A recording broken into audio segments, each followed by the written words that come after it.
আজকে সকালে হঠাৎ কাকার ফোন এলো, কাকিমার শরীরটা একটু খারাপ হয়েছে, হসপিটালে ভর্তি হয়েছে।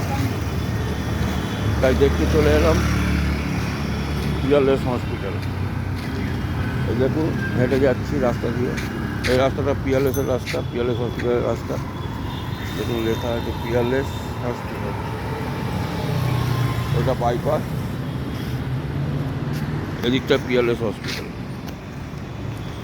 এই রাস্তা দিয়ে গিয়ে পিয়ারলেস হসপিটাল, কলকাতা ওয়েস্ট বেঙ্গলের পিয়ারলেস হসপিটাল। এখন চলেছি পিয়ারলেস হসপিটালের দিকে, হেঁটে হেঁটে যাচ্ছি।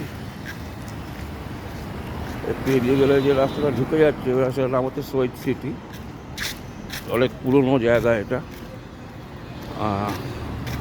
অনেক পুরনো জায়গা। ঢুকে গিয়ে আপনাদেরকে পিয়ারলেস হসপিটালটা দেখাবো, তার আগে শহীদ সিটিটা দেখিয়ে দিই।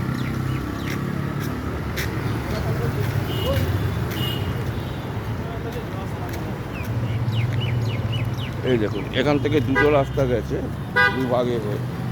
বাঁ দিকের রাস্তাটা চলে যাচ্ছে শহীদ সিটি, আর সোজা রাস্তাটা চলে যাচ্ছে আপনার একদম নিউ গড়িয়া মেট্রো। এটা দিয়েও নিউ গড়িয়া মেট্রো যাচ্ছে। এই সোজা রাস্তাটা, এই যে বাইক বেরোচ্ছে যেখান দিয়ে, এটা নিউ গড়িয়ার দিকে যাচ্ছে। আর এই রাস্তাটা চলে যাচ্ছে আপনার শহীদ সিটি, এইটা নিউ গড়িয়ার দিকে। আর এই দিকে যাচ্ছে পিয়ারলেস। আমি এখন যাচ্ছি পিয়ারলেসের দিকে।